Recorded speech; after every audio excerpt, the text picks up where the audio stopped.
نعمتوں کو دیکھ کر کچھ لوگ محبت کرتے ہیں، کچھ لوگ حسد کرتے ہیں، اور حسد کی نظر آدمی کو کھا جاتی ہے اور بری نظر پر پتھر کو بھی چیر دیتی ہے۔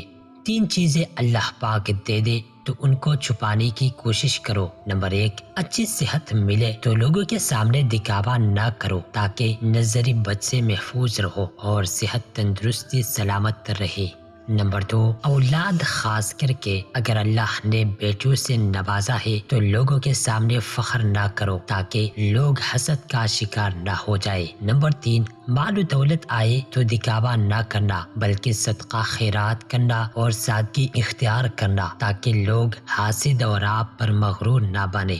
رسول اللہ صلی اللہ علیہ وآلہ وسلم کا ارشاد ہے کہ نظر بد حق ہے اور انسان کو گناہوں کے بعد سب سے زیادہ جس چیز سے نقصان پہنچتا ہے وہ نظر بد ہے، اس لیے اللہ تعالیٰ کی نعمتوں کا ذکر لوگوں سے نہ کرو۔